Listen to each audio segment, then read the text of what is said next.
irmãos de caminho. Aqui estamos mais uma vez, com muita alegria, reunidos para mais uma noite de aprendizado, mais uma noite em busca do nosso progresso, do nosso conhecimento. É sempre uma imensa alegria esses encontros. Então, vamos nos sentir aqui, agora, na noite de hoje, neste momento. Vamos nos envolvendo na luz que se faz presente, nos conectando com o nosso anjo da guarda, nossos guias e protetores, nos conectando com o Pai Maior. Vamos sentindo a presença do Mestre Jesus nos nossos corações, o calor de Maria, e vamos nos conectando com toda a egrégora da Casa Lucas de Assis, com Lucas de Assis, com a tia Ziza, os irmãos franciscanos, as irmãs clarissas, e toda a equipe que participa dos nossos estudos, a equipe encarregada desta parte do conhecimento, dos ensinamentos da Casa Lucas de Assis. Vamos, com muita gratidão a todos eles, fazer a oração do Pai Nosso. Pai nosso que estais no céu, santificado seja o vosso nome, venha a nós o vosso reino, seja feita a vossa vontade, assim na terra como no céu. O pão nosso de cada dia nos dai hoje, perdoai as nossas ofensas, assim como nós perdoamos a quem nos tem ofendido. E não nos deixeis cair em tentação, mas livrai-nos de todo o mal, ó Pai Todo-Poderoso. Que assim seja. Bom, pessoal, então nós vamos dar seguimento ao nosso estudo dessa obra Eu Voltei, né, que é o espírito do ex-empresário Frederico Figner, né, que utilizou esse pseudônimo Jacó até por ter uma formação do judaísmo e uma encarnação anterior que ele já havia sido Jacó, o nome dele. Mas até a questão toda essa da inserção do empresário, o advento da doutrina na vida dele, a gente já tratou disso a semana passada e retrasada, e basta a gente ver lá as gravações que foram feitas desses encontros. Mas o fundamental aqui, que sempre essa obra é voltada, e isso tem que ser repetido, e assim frisar com colocar muito maior ênfase, que ela é dirigida, isso não só o mundo espiritual disse, como o Chico Xavier que recebeu, né, pela sua faculdade mediúnica, toda essa obra, ela é dirigida ao público espírita. Né? É exatamente por uma das questões que, depois de desencarnado, o Chico Xavier dizia que os espíritas desencarnavam muito mal. Os espíritas têm a obrigação de perceber o plano espiritual.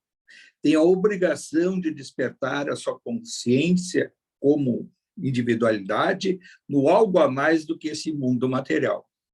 É lógico que isso não é um mérito ser espírita, achar que vai desencarnar e vai ter algumas facilidades. Do ponto de vista moral, não. Uma pessoa tem que ser boa, e ela sendo boa sempre vai ser bem acolhida no plano espiritual. Agora, cabe àquele que tem muito maior conhecimento, né, de toda a realidade do plano espiritual, que é o mundo real, sob o ponto de vista do espírito, e até sob o ponto de vista da encarnação, porque se nós acreditamos nesse plano paralelo desses mundos iguais a esse mundo dos encarnados, que lá do outro lado só muda a denominação, porque as coisas são... Depois a gente pode até aprofundar, e sempre temos que dar mais ênfase a essa questão, do que seja o plano espiritual, é esse o espírito do Jacob, que ele coloca lá determinadas situações, fazendo o comparativo do seu momento de desencarne ao comportamento que ele tinha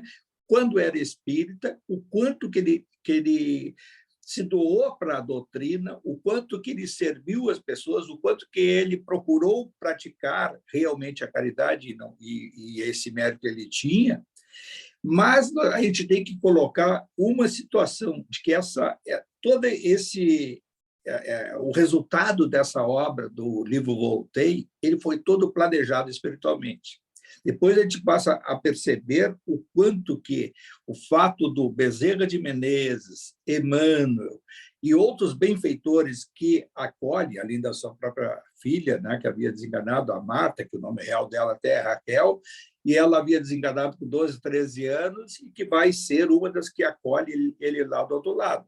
E esse livro, na realidade, o clamor que ele tinha de chegar do outro lado, ele havia dado a notícia para os seus companheiros da doutrina, dos grupos espirituais, do grupo espírita ao qual ele participava e trabalhava ativamente, ele já convalescendo, já adoentado, ele desenganou por 80 anos, ele recebia a visita e ele dizia para um, para outro, e dizia assim, olha, o que eu sei que eu estou partindo, o que eu mais quero é passar uma mensagem lá do outro lado.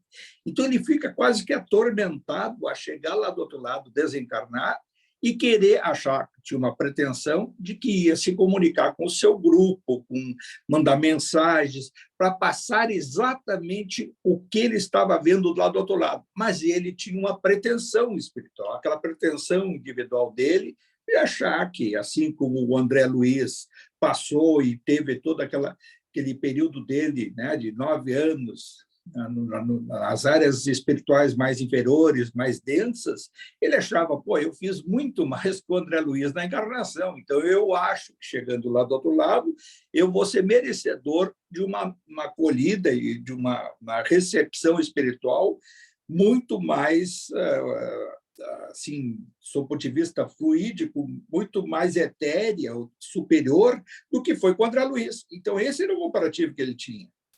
Ele era um estudioso da doutrina, do Pentateuco do Kardec, daquelas obras lá do Bolzano, do Leon Denis, do Camille Flammarion, várias obras daquela época, e as obras que até então se tinha do Chico Xavier, né? Que, inclusive, com as do André Luiz. Então, ele leva para lá essa experiência e a expectativa acaba, e aí a gente já viu nos primeiros capítulos, os subitens desse livro, dessa obra, o quanto que ele encontra uma realidade adversa, quer dizer, fora da realidade que ele imaginava. Mas se sabe que o plano espiritual, já sabendo desse ímpeto dele, já sabia o momento seguinte, de que as coisas acontecem do ponto de vista espiritual, eu vejo assim o quanto que eles estão na nossa frente, né?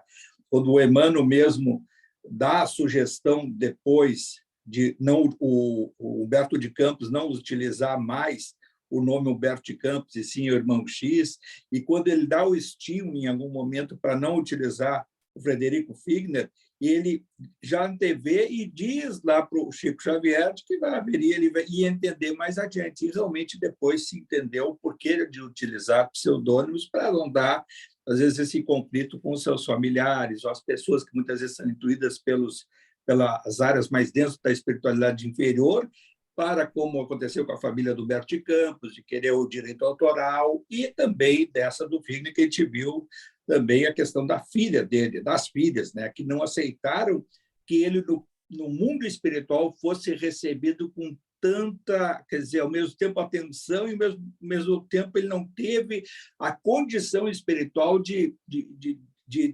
pronto conseguir se comunicar com o mundo dos encarnados, que ele vai então passar depois, e ele se defronta, como a gente já viu a semana passada na leitura, que é dito para ele que o próprio André Luiz, depois de recuperado, depois de acolhido no nosso lar, ele vai se aproximar, levar uma aproximação psíquica com o Chico Xavier, que levou quase 2 anos, né? 700 dias, até colocado ali mais de 700 dias, que ele, nesse contato psíquico com a antena psíquica do médium, ela levou quase 2 anos. E aí é dado para ele, começa a cair numa realidade. Aí, mais adiante, a gente pode falar depois, lá mais no fim, essa questão do mundo espiritual, de concepção. Eu também, há muitos anos atrás, eu tinha uma outra concepção do plano espiritual, até porque a gente vai lendo, vai estudando e vai vendo, e muitas dúvidas vão aflorando e a gente não encontra as respostas. E algumas delas parece que, às vezes, com um determinado estudo, determinado momento, quase que cai a ficha e a gente passa a compreender. Eu acho que o fundamental da doutrina espírita é procurar compreender o fenômeno, tem que entender como se dá a coisa, e não ter o cacuete religioso daquelas doutrinas, do catolicismo, que nos impõe determinadas coisas e não é para discutir. A doutrina espírita tem que procurar as razões do fenômeno, né?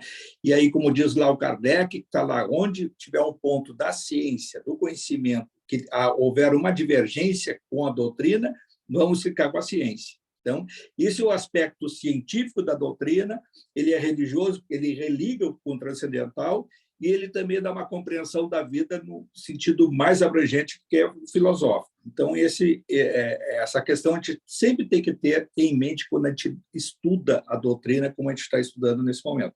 Acho que é isso aí, Flávio, e depois, no fim, a gente vai falar outras coisas aí. Tá bom? Obrigado. Então, vamos lá, então, pessoal. Ainda no capítulo 2, para quem está acompanhando pelo PDF, página 14, subtítulo No Grande Desprendimento. Recordando as experiências do investigador de Rochas, identificava-me em singulares processos de desdobramento. Recluso, na impossibilidade de receber os amigos para conversações e entendimentos mais demorados, em várias ocasiões me vi fora do corpo exausto, buscando aproximar-me deles. Nas últimas 30 horas, reconheci-me em posição mais estranha. Tive a ideia de que 2 corações me batiam no peito. Um deles, o de carne, em ritmo descompassado, quase a parar, como relógio, sob indefinível perturbação. E o outro pulsava, mais equilibrado, mais profundo. A visão comum alterava-se. Em determinados instantes, a luz invadia-me em clarões subtâneos, mas por minutos de prolongada duração, cercava-me densa neblina.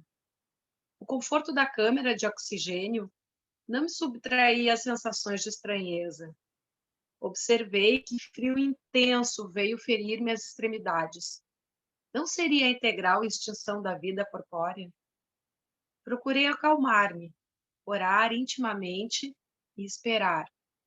Após sincera rogativa a Jesus, para que me não desamparasse, comecei a divisar à esquerda a formação de um depósito de substância prateada, semelhante a gaze tenuíssima.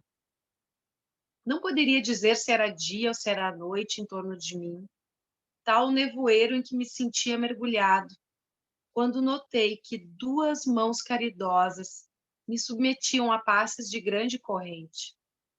À medida que se desdobravam de alto a baixo, detendo-se com particularidade no tórax, diminuíam-se-me as impressões de angústia.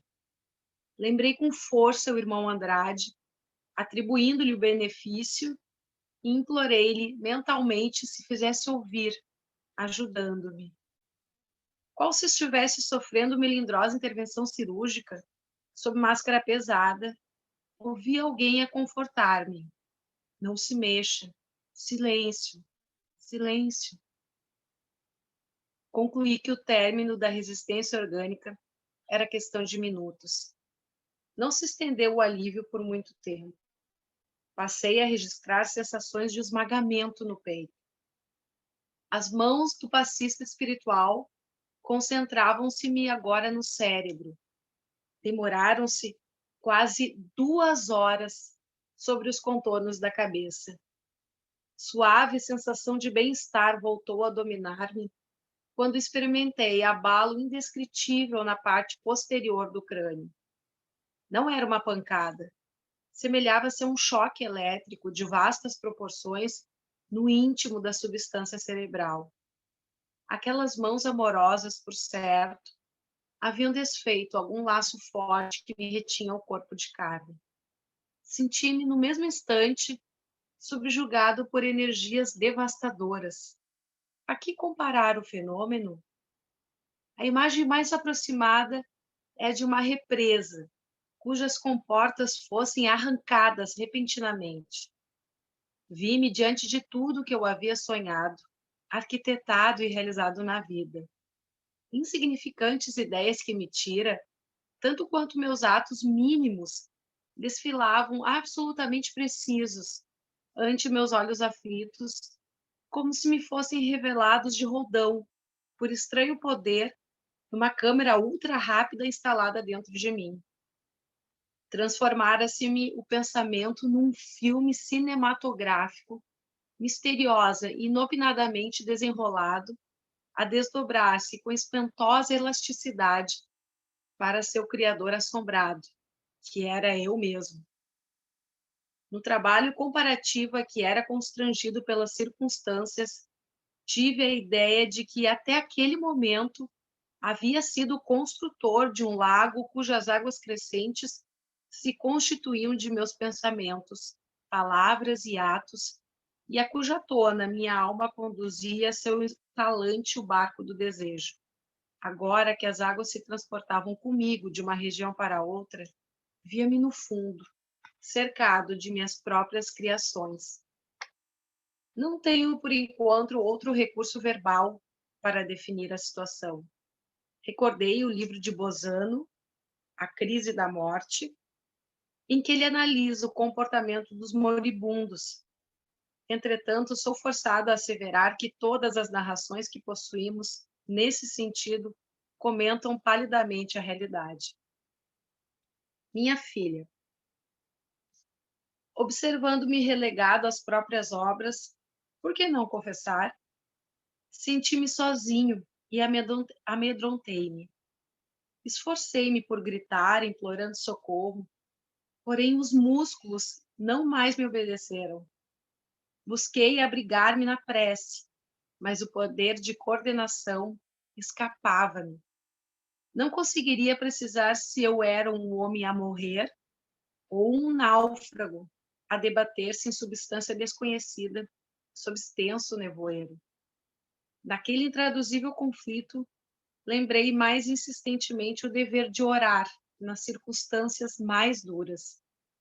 Rememorei a passagem evangélica em que Jesus acalma a tempestade perante os companheiros espavoridos, rogando ao céu salvação e piedade. Forças de auxílio dos nossos protetores espirituais, irmanadas à minha confiança, sustaram as perturbações. Braços vigorosos, não obstante invisíveis para mim, como que me reajustavam no leito. A aflição asfixiante, contudo, oprimia-me o íntimo. Ansiava por libertar-me.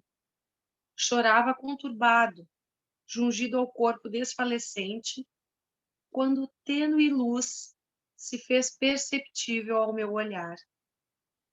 Em meio do suor copioso, lobriguei minha filha Marta a estender-me os braços. Estava linda como nunca. Intensa alegria transbordava-lhe do semblante calmo. Avançou, carinhosa, enlaçou-me o busto e falou-me terna aos ouvidos. Agora, paizinho, é necessário descansar. Tentei movimentar os braços de modo a retribuir-lhe o gesto de amor, mas não pude erguê-los. Pareciam guardados sob uma tonelada de chumbo. O pranto de júbilo e reconhecimento, porém, cercou-me abundante dos olhos. Quem era Marta naquela hora para mim? Minha filha ou minha mãe? Difícil responder. Sabia apenas que a presença dela representava um mundo diferente em nova revelação. E entreguei-me, confiado, aos seus carinhos, experimentando felicidade impossível de descrever. Final de capítulo. Capítulo 3. Em pleno transe. Amparado a Marta, intentei proclamar o júbilo que me dominava, fazendo-me ouvido em alta voz. Todavia, os membros jaziam inteiriçados e os órgãos da fala em descontrole. Não tinha perfeito conhecimento da posição em que os familiares se moviam. Meus olhos demoravam-se perturbados. Sensação de esmagamento percorria-me todo. No entanto, que pedir além daquela infinita aventura que o devotamento filial me proporcionava? Tentei alinhar ideias a fim de agradecer a intervenção da filha querida. Contudo, não consegui. Percebendo minhas dificuldades, Marta afagou-me a fronte e falou meiga: os nossos benfeitores desatam os últimos elos. Enquanto isso, façamos nossa oração. O Salmo 23. Não me seria possível, naqueles minutos, enfileirar pensamentos e muito menos enunciar qualquer frase. Tinha a respiração opressa, como nos derradeiros dias de luta no corpo físico. Com alegria, no entanto, vi a filha elevar-se ao alto, repetindo em voz pausada e comovedora as expressões do Salmo 23, ampliando-lhes o sentido. O Senhor é nosso pastor, nada nos faltará. Deitados fazem refúgios de esperança, guia-nos suavemente às águas do repouso. Refrigera-nos a alma, conduz-nos pelas veredas da justiça, na qual confiamos por amor ao seu nome. Ainda que andemos pelo vale da sombra e da morte, não temeremos mal algum, porque ele está conosco, e sua vontade e a sua vigilância nos consolam. Prepara-nos mesa farta de bênçãos, ainda mesmo na presença dos inimigos que trazemos dentro de nós. Unge-nos a cabeça de bom ânimo e o nosso coração transborda de júbilo. Certamente que a bondade e a compaixão do Senhor nos seguirão em todos os dias da vida e habitaremos na sua casa divina por longo tempo. E assim seja. À medida que sua voz pronunciava o texto antigo, multiplicando-me as lágrimas abundantes e espontâneas, dores cruéis me assaltavam a região torácica. Vim saber mais tarde que aqueles sofrimentos provinham da extensão de resíduos fluídicos que ainda me enlaçavam à zona do coração. Recebendo socorro. Fim da prece, que ouvi sob indizível angústia, percebendo a manifesta intenção da filha que assim procedia, buscando isolar-me o pensamento da intervenção a que me achava submetido, notei que as dores se faziam menos rudes. Ela permaneceu amorosamente inclinada para mim por mais de 1 hora, em silêncio. Temia falar, provocando fenômenos desagradáveis, e, ao que me pareceu, Marta me partilhava os receios. Um momento chegou, entretanto, no qual a respiração se fez equilibrada, e verifiquei que o coração me batia uniforme e regular no peito. Através do olhar, supliquei à filha, sem palavras, reforçasse o socorro que minha situação estava exigindo. Via movimentar cuidadosamente o braço direito, e em seguida passar a destra repetidamente sobre a minha cabeça exausta. Reparei que me aplicava forças espirituais que eu ainda não podia compreender. Mais alguns minutos decorridos e percebi que o poder de orar me felicitava de novo. Encadeava os pensamentos sem maiores dificuldades e, na convicção de que poderia tentar a prece com êxito, improvisei sincera súplica. O trabalho foi bem sucedido. A harmonia geral começou a refazer-me, embora a fraqueza extrema que me possuía. Notei que de Marta para mim viam fagulhas minúsculas de luz, em porção imensa, a envolver-me todo, ao passo que me via agora cercado de atmosfera fracamente iluminada, em tom de laranja. A respiração processava-se normalmente. A carência de ar desaparecera.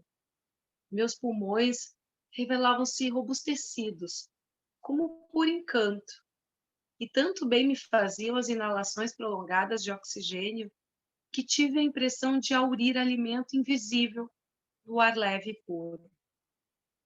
Restabelecendo-se-me a força orgânica, fortificava-se a potência visual.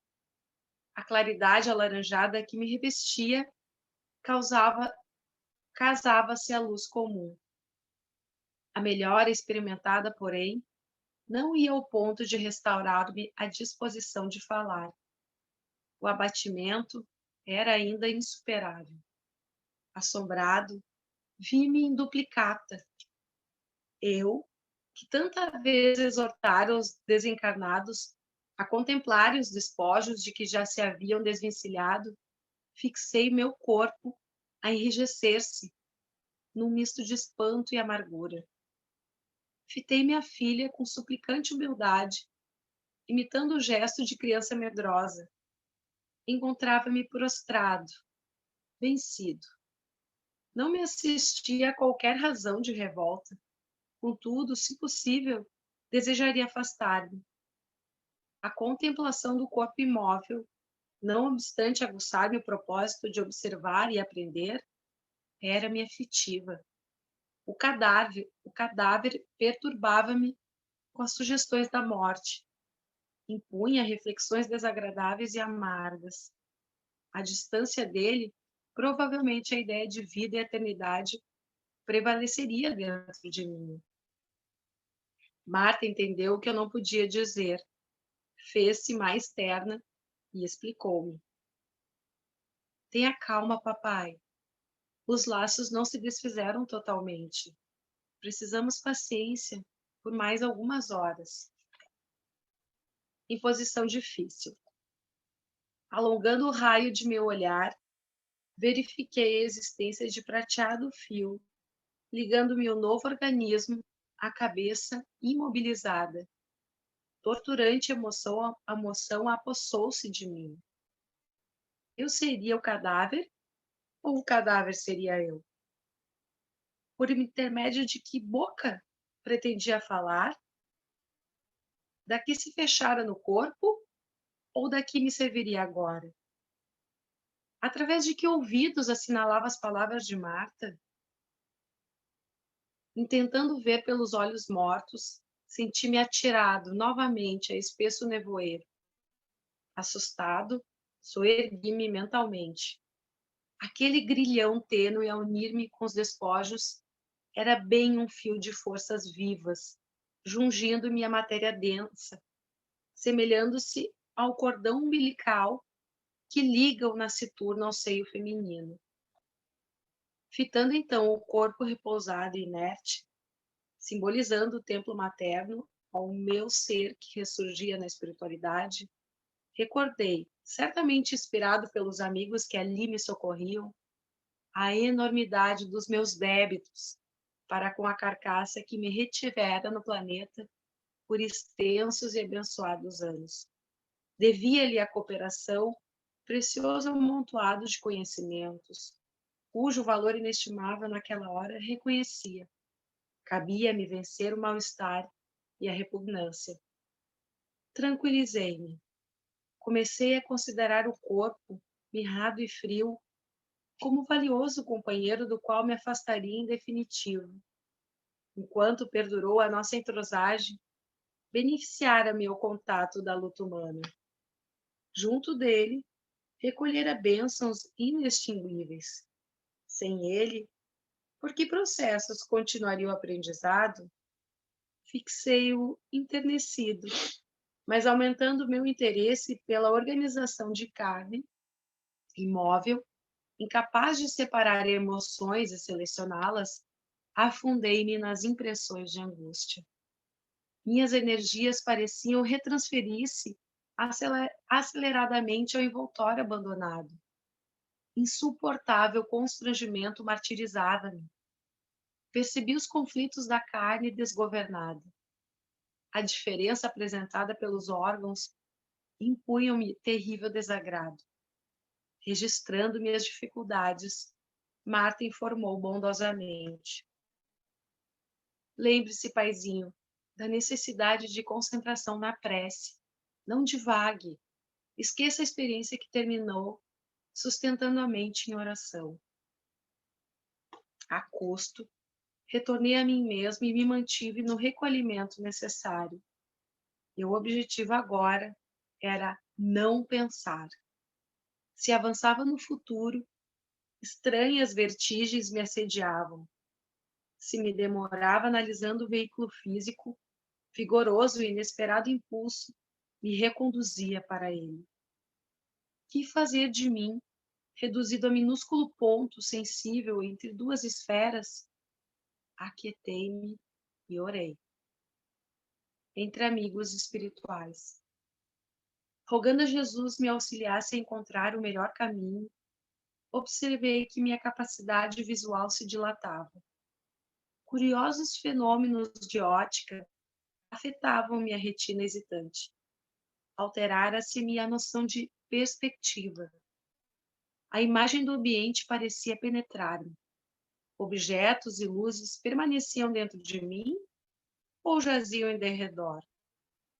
Dentro de semelhante indecisão, divisei duas figuras ladeando a filha dedicada.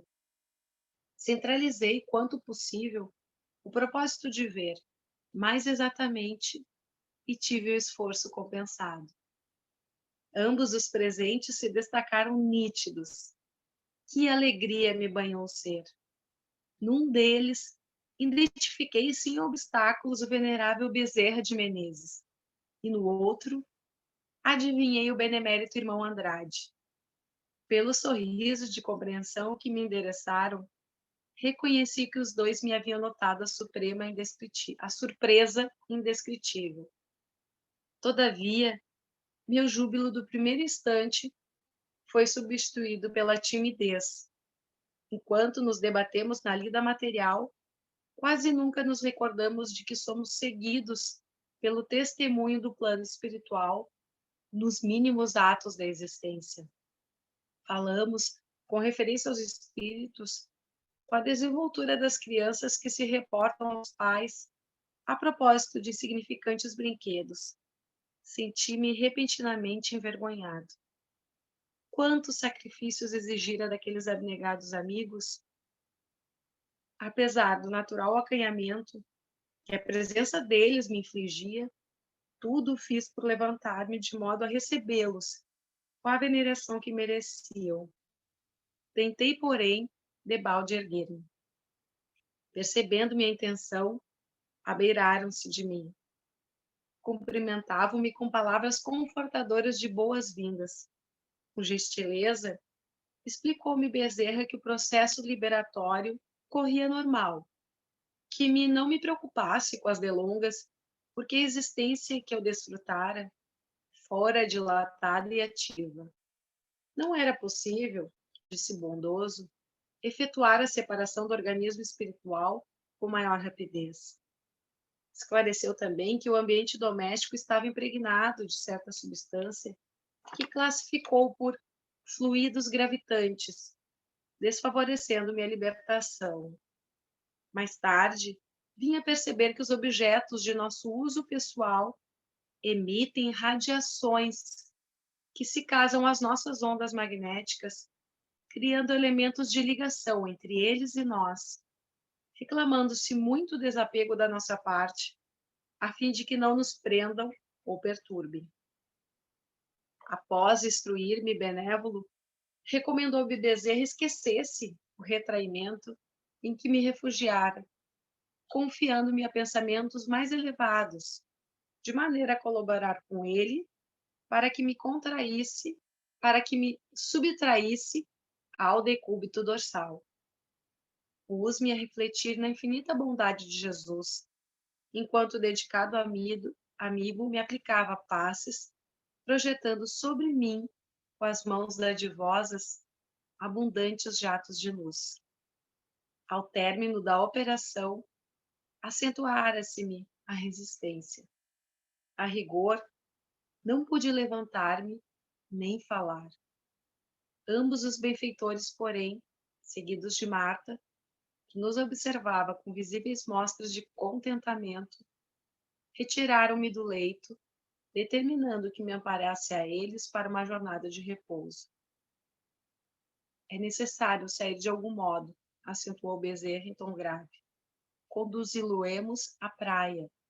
As vibrações marítimas serão portadoras de grande bem ao reajustamento geral. Abracei meus devotados obreiros da caridade com esforço, e não obstante verificar que o derradeiro laço ainda me atava as vísceras em descontrole, afastei-me da zona doméstica, reparando que eu era por eles rapidamente conduzido à beira-mar. Final de Então, capítulo. tá bom. Dá para a gente ver aí com esse epílogo da encarnação dele, e até juntando com outras informações do plano espiritual, que até o próprio André Luiz, na realidade, não foi nem nas obras dele, foi, na realidade, está lá por volta da década de 70, ali, no início da década de 70, do Anuário Espírita, e que ele foi entrevistado no plano espiritual, e junto com o Chico Xavier, e aí dando detalhes do nosso lar, e lá pelas tantas ele fala sobre o desencarne e o reencarne. E ele afirma categoricamente que não há nenhum desencarne e nem reencarne igual ao outro. Em detalhes, nenhum se assemelha um ao outro. E o que significa isso? Em linhas gerais, o que acontece é mais ou menos isso aí nessa situação, né? Algum espírito que tenha um determinado mérito, que perceba o plano espiritual e que haja essa transição. Aí pode ver assim, então ele teve uma determinada dor no tórax, que chegou à região do coração, e que aquilo ali fez com que ele tivesse, entre aspas, um determinado sofrimento em alguns minutos, algum tempo. Já o outro desencarne não é assim, então vai ter outra situação. Então, o desencarne e desencarne nos detalhes não são iguais, mas em linhas gerais, assim, no seu ponto de vista da doutrina, o que se sabe, olha só o quanto até os orientais, quando estudam o processo de passagem, falam do cordão de prata. O que é o cordão de prata? Esse laço fluídico que vai falecendo, ou seja, ele vai reduzindo o fluido vital no corpo físico e leva a um falecimento das células. Ou seja, as células do corpo físico, lenta e gradualmente, deixam de receber fluido vital e vão morrendo, vão falecendo. E por isso que, em determinado momento, há a falência dos órgãos. Quando boa parte desses órgãos, e chegando ao próprio cérebro, né, as células cerebrais, é que há a morte cerebral. Posso vitalizar o corpo, manter por aparelhos, né? Há pessoas até que levam lá a fazer o congelamento do corpo, pode manter a vitalidade do corpo depois e reimpulsionar isso aí. O avanço tecnológico pode chegar a esse ponto, mas ele vai ser o veículo de utilização fluídica para que o espírito se manifeste, desde que ele tenha a capacidade de captar o fluido cósmico universal sob o ponto de vista individual, ou seja, esse fluido vital vai dar, e aí se chama, há quem diga que seria o segundo corpo, duplo etérico, que é isso aí. A vitalização do corpo físico é durante o desencarne, é um processo que ocorre com todas as pessoas, de forma diferente.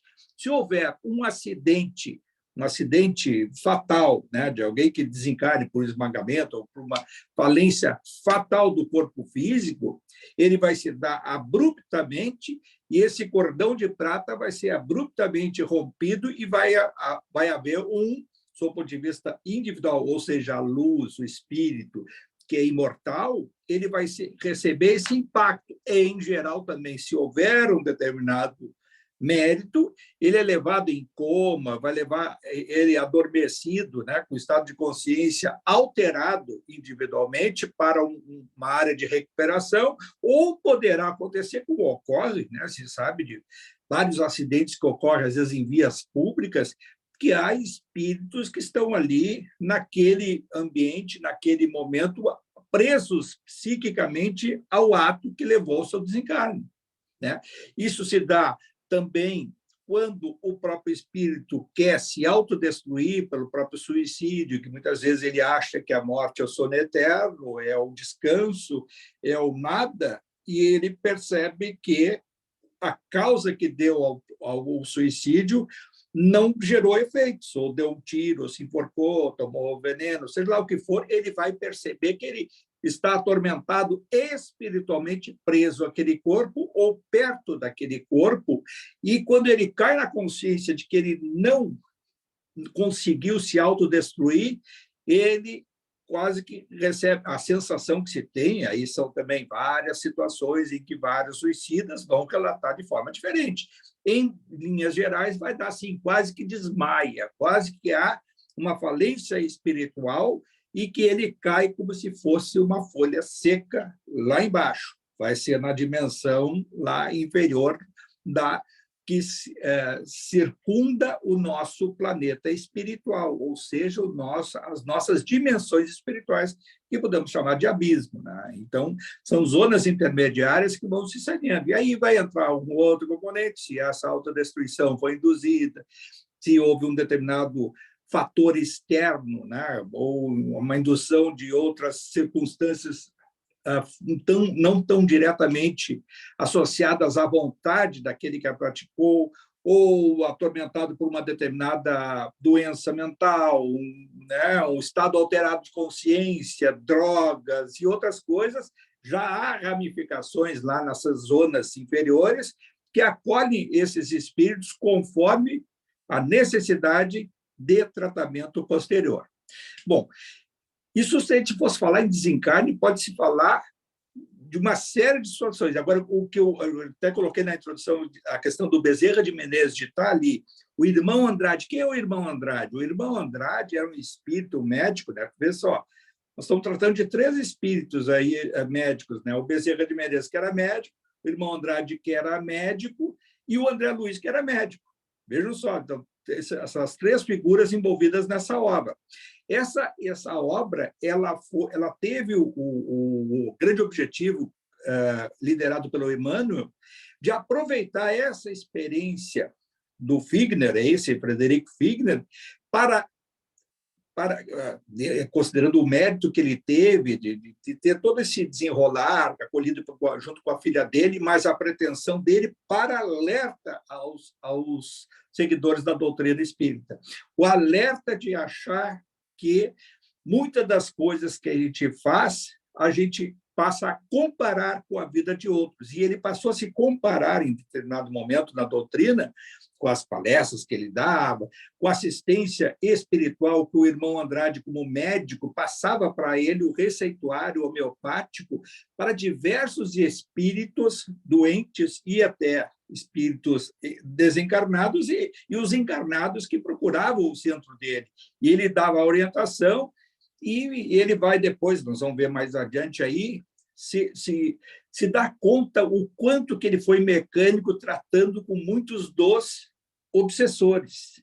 E ele vai se dar conta também de uma outra situação, que é o que também serve para cada um de nós.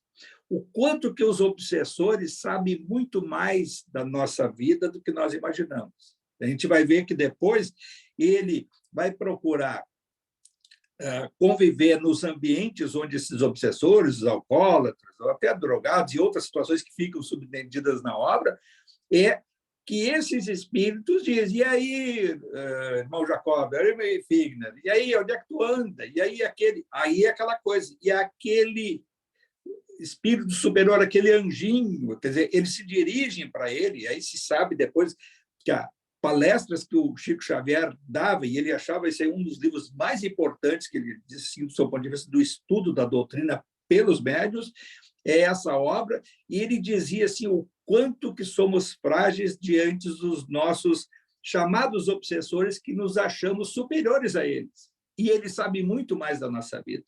E aí até cita nessa passagem, várias vezes o Chico Xavier disse isso, e outros que conviveram com ele repetem, e tem outras obras que contam a realidade do plano espiritual sob o ponto de vista da obsessão.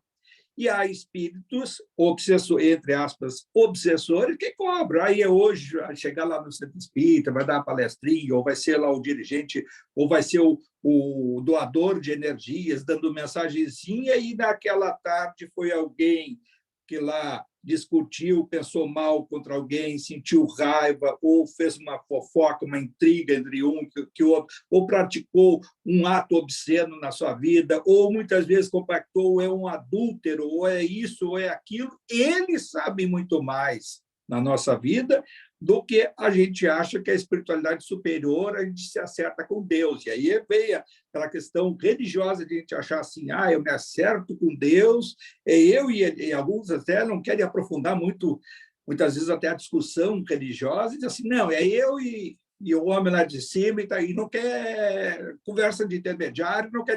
Esquece essa linha fluídica nossa que nos liga a esses espíritos que estão vigiando o nosso pensamento, até por interesses individuais ou coletivos, ou muitas vezes são instrumentos de outras inteligências trevosas lá de baixo, e que nos cobram. E aí, quem é que nos cobra essa menção? O espírito vai dizer alguma coisa, né? Vai largar uma frase na nossa cara, ou muitas vezes até na doutrina, os médios não têm a capacidade de captar o pensamento desses espíritos, eles estão prontos ali para dizer algumas coisas de médios que frequentam a casa, que estão naquela corrente, e muitos deles, de uma forma, eles não têm compromisso com a fraternidade, eles chegam ali e há um filtro psíquico dos dirigentes espirituais para não deixar que eles digam, através dos médios, determinadas verdades para outro que esteja ali dirigindo os trabalhos ou querendo passar alguma mensagem de superioridade. E isso ocorre muito, a gente vai ver nessa obra, como outras obras do André Luiz. Né? A gente vai ver,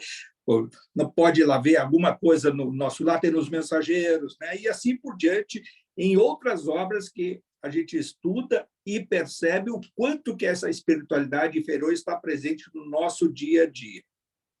O Chico Xavier, por exemplo, quando ele teve contato com o Emmanuel, bem lá no início, tem gente que acha que o Chico Xavier ele sempre teve como mentor o Emmanuel, e não é verdade, porque o Chico Xavier, que era o Kardec, desencarnou em 1869, e nessa época, logo em seguida, o Emmanuel reencarnou no Brasil, lá em Belém do Pará, como Padre Amaro. E ele teve aquela encarnação para já preparar a vinda do Kardec para o Brasil. E ele teve a humildade de dizer assim, eu quero ter um contato com a cultura brasileira, porque ele havia sido o Padre Manuel da Nóbrega. Né? Então, ele queria ter um contato com a cultura brasileira, até com o idioma brasileiro, para melhor servir ao Kardec que voltaria, que reencarnou em 1910, como o Chico Xavier. E o Padre Amaro ele desencarnou em 1930, 29, quase 30 ali. E até então, o Chico Xavier já via os espíritos desde os 4, 5 anos, que era a sua própria mãe, Maria João de Deus. Que ela, sim, que passou a primeira obra que ela catalogou, trazendo informações, e era uma pessoa analfabeta, mas católica, mas muito boa, e um espírito assim elevado, com um grande mérito. E ela passou a obra Cartas de uma Morta para o Chico Xavier, o Emmanuel estava encarnado ainda. Né? E aí ele, como Padre Amaro, desencarna depois, e ele se aproxima e tem o primeiro encontro com o Chico Xavier, e ele vai, aí que ele dá aquela mensagem para ele, não se identificou no início, ele percebe que não enxerga mais a mãe estava num processo já de reencarnar, mas tinha passado uma série de mensagens, e ele passa a fazer um exercício com o Chico Xavier, e mais adiante ele manda ele rasgar tudo, olha, até agora foi só treino. E ele queria saber quem era, e depois ele se identifica quem é, e aí o que é importante fazer, vem aquela palavra, disciplina, disciplina, disciplina. Então, esse foi o início da década de 30. Foi ali que o Emmanuel se insere na vida do Chico Xavier, mas tudo planejado. O mundo da luz tinha planejado a vinda do Kardec, que era tudo que foi para trás, que já estudamos, o Emmanuel que planeja toda a vinda que ele vai ficar junto com o Chico Xavier. Agora tem esse processo, agora se inverte, está encarnado no Brasil, o Emmanuel, né? Aí vem aquela coisa, acho que o plano espiritual trunca determinadas situações. Todo mundo, é no interior de São Paulo e foi no ano 2000. Acho até, tenho minhas reservas, os espíritos até meio que confirmam isso, mas assim como confirmaram várias vezes a questão do André Luiz não ser o cientista Carlos Chagas, e que alguns achavam que poderia ser o Oswaldo Cruz, e na realidade até os dois tinham uma proximidade muito grande. Oswaldo Cruz e Carlos Chagas também foram cientistas na mesma época, e a história do nosso lar ela foi meio que truncada para não ser identificada. E longos anos se ficou sem essa informação de ser o Carlos Chagas. Depois, assim como ninguém sabia que o Chico Xavier seria o próprio Kardec. Lá adiante, sim, também na década de 70, que se teve mais essa informação objetiva de quem frequentava o seu círculo íntimo ali, né? Então, para a gente perceber que o Emmanuel teve essa participação direta com o Chico Xavier, foi muito importante, porque ele, naquela época, na década de 30, bem no início, ele orientou o Chico Xavier a manter uma casa espírita em Pedro Leopoldo. Naquela época, década de 30, bem no início, o Brasil estava passando por um processo político muito difícil, né? Era uma ditadura, e o Estado Novo, né, do Vargas, até então, até 34, que houve a nova Constituição, mais fechada, era proibido a manifestação religiosa sem anuência do poder religioso da época, os católicos, era o bispo, a cúria, e assim por diante. E, naquela época, em Pedro Leopoldo, ele funda o Centro Espírita São Luís Gonzaga, e o Emmanuel disse para ele, olha, abre, lê o Evangelho e vamos esperar as pessoas. E aí ele tinham 3 datas na semana que ele atendia. Então, das 8 da noite até as 9, lê o Evangelho, faz uma mensagem, tu vai receber algumas coisas e lê o que tu receber. E ele foi, daí tinha um que outro que ia, e aí aquela coisa 3 vezes por semana. E ele chegou uma hora e disse assim, olha, 3 vezes por semana não vem ninguém aqui, 2 ou 3, às vezes até os que frequentam a própria casa dele, que participavam, e ele lendo aquelas mensagens para o nada, e lendo a parte do Evangelho para o nada, e ele um dia fala para o irmão, olha, meu irmão, quem sabe o seguinte, estou vendo 3 vezes por semana aqui, vamos então reduzir para 1 e vou encurtar, olha o encurtamento, vamos fazer menos encontros na casa, um só, quem sabe, e aí esse pessoal vai se aglutinar. E aí o Emmanuel diz para ele, segue na mesma rotina e logo em seguida tu vais compreender. O que aconteceu no encontro seguinte, ou semana seguinte? O Emmanuel, em desdobramento, ele recebe a mensagem e tudo, aí vai lendo, e aí faz o desdobramento dele, quase que real, passando para ele o filme do ambiente espiritual. E ele percebe um cenário muito parecido que a gente vai ver assim essa situação de grupo espírita, quando a gente diz assim, o grupinho está ali com meia dúzia de pessoas atendendo, um cenário espiritual que ele disse que se abrange de uma forma que um grande auditório em que ele disse assim, eu percebi a presença de milhares de espíritos lendo o Evangelho, ouvindo ele ler o Evangelho, lendo a mensagem e recebendo tratamento espiritual naquele ambiente. E aí anos depois, o Chico Xavier vai perceber o quanto que é necessário esse atendimento espiritual na nossa crosta terrestre espiritual. Ou seja, os espíritos que estejam lá no âmbito mais umbralino, na região mais umbralina, eles ascendem. E aqueles que estão de forma intermediária, eles dão o seu auxílio a esses intermediários. E nada melhor do que a energia do mundo dos encarnados. Que energia é essa? Fluido vital. Essa mesma energia que anima o corpo físico, que vai falecer com desencarne.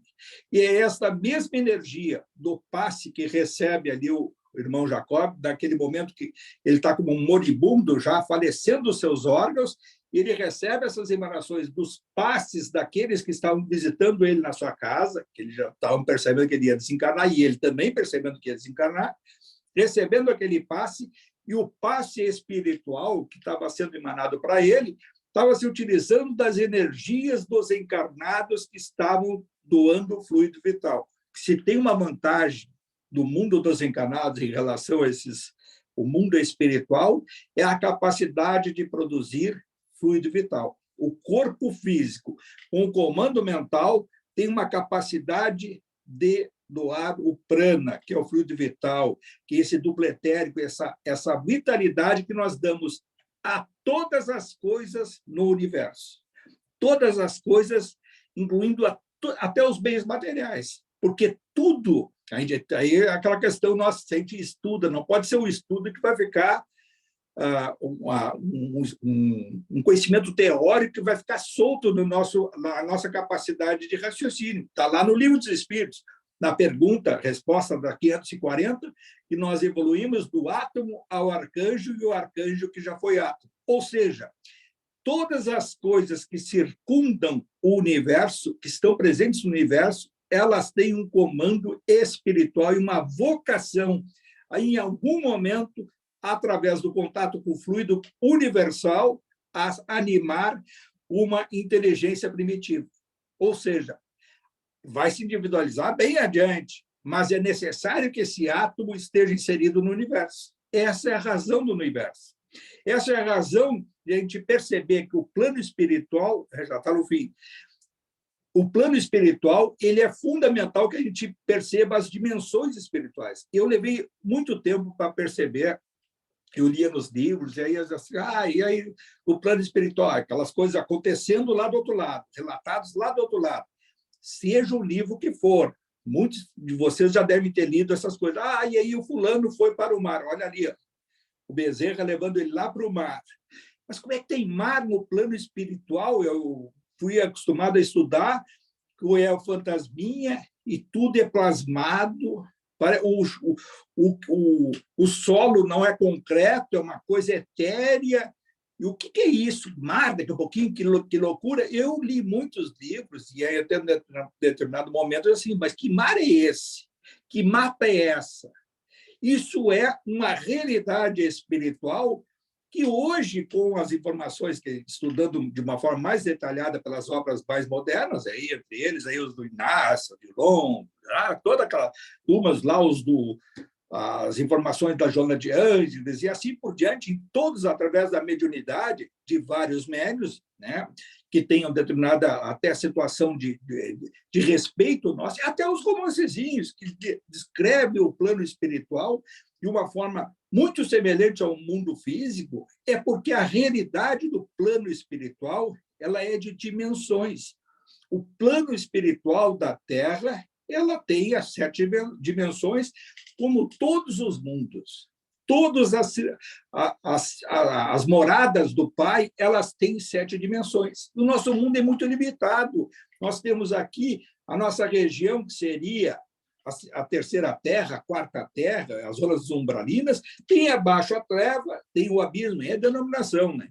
E tem as regiões umbralinas superiores, que seria, pega aí um nosso lar e centenas e milhares de outras cidades da mesma forma, e tem também as dimensões superiores que nos aguardam no futuro lá adiante, que é a 6ª dimensão, que é da ciência e do conhecimento, e a 7ª das diretrizes do planeta, todas vinculadas à Terra. E isso que nos dá hoje uma compreensão melhor estudando isso, que todas essas dimensões elas interagem, cada uma num comprimento de onda. Então, o mesmo mar que a gente está vendo aqui, ele tem um mar lá do outro lado, que ele vai ser mais saneado, ele vai ser mais evoluído ou menos evoluído, mas ele é mar. E aí, nessas energias marítimas, vai frequentar o que? A área superior são peixes, né? E o reino animal, a fauna desses mares, ela vai ser mais sublimada, e as regiões inferiores. Nos mundos espirituais mais inferiores, quem vai ao mar percebe lá dentro que vai ter uma fauna mais rudimentar, mais agressiva ao ser humano. E os mares mais evoluídos, eles vão ter uma transcendência espiritual e que vai dar a condição de animais mais evoluídos. E por isso que está lá no Nosso Lar, na obra Nosso Lar e outras ramificações, que se vê a vegetação é exuberante, as cores da natureza são mais vivas, o perfume das flores são mais exuberantes do ponto de vista da percepção superior, agradáveis, né? que os animais, as aves, e assim sucessivamente. Agora, vai lá na região trevosa, qual é os animais que tem lá? Lá existe até espíritos que estão ainda animalizados, que é a zoantropia, né? Que até na obra da Libertação ele fala da zoantropia sob o ponto de vista da loba, aquela licantropia, licântropos, que vem lá do grego, né? Então, é fundamental que a gente procure estudar as obras do André Luiz, que elas são assim, é um tratado, né, sob o ponto de vista que vem isso aí bem mais do alto, se a gente estudar os domínios da mediunidade, no mundo maior, né? E não dá para dizer assim qual, mas todas elas que falam naquela época, na década de 40, 50, coisas que a ciência hoje está se ocupando. Quando a gente fala lá da glândula pineal, hoje há trabalhos científicos de diversas formas no mundo todo, não tem nada a ver com o espiritismo, nada a ver com religião. Os cientistas hoje estudam as glândulas do organismo humano e estudam a glândula pineal e ela está associada à mediunidade, à nossa antena psíquica, que é tratado pelas obras do André Luiz, no mundo maior, nos domínios da mediunidade, mecanismos da mediunidade e assim por diante.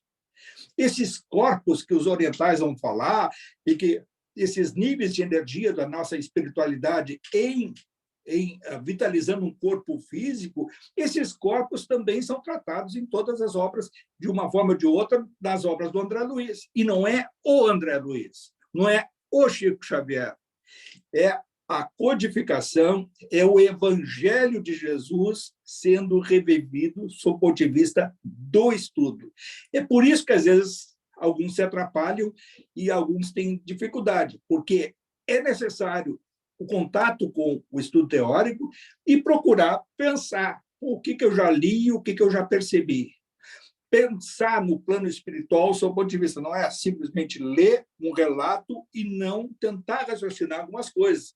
Tentar concatenar o que já estudamos, o que já lemos, o que já vivenciamos e até abrir o nosso pensamento para que os bons espíritos possam nos intuir a outras conclusões diante do nosso raciocínio, que esse é o nosso fundamento maior. Não é de ser um repetidor do que nós ouvimos e do que nós lemos, e sim formar uma concepção intelectual à luz do que nós estudamos, que é isso que vai fazer com que o nosso espírito também evolua sob o ponto de vista intelectual, que é fundamental. Crescemos sob o ponto de vista moral e intelectual. E aí é que é a ascensão espiritual. Não é simplesmente fundamental ser bom agregando conhecimento e utilizando esse conhecimento para o bem. Eu acho que é isso, já passamos, desculpe pelo horário aí, e agora acho que só dá tempo de a gente encerrar agradecendo. E agradecer efusivamente, mais uma vez, a espiritualidade superior, aos bons espíritos que sempre estão conosco, que nos auxiliam, que nos intuem, e que, através deles, nós podemos rogar que os nossos familiares, as nossas relações sociais, a nossa vida do nosso dia a dia possa ser trilhada com muita luz, com muita proteção, com muita sintonia ao alto. Pai nosso que estais no céu, santificado seja o vosso nome. Venha a nós o vosso reino, seja feita a vossa vontade, assim na terra como no céu. O pão nosso de cada dia que nos dai hoje. Perdoai as nossas ofensas, assim como nós perdoamos a quem nos tem ofendido. E não nos deixeis cair em tentação, e livrai-nos de todo o mal, Senhor, e que assim seja. Só aí, então, pessoal. Hoje passou um pouquinho. A semana que vem é feriado. Obrigada.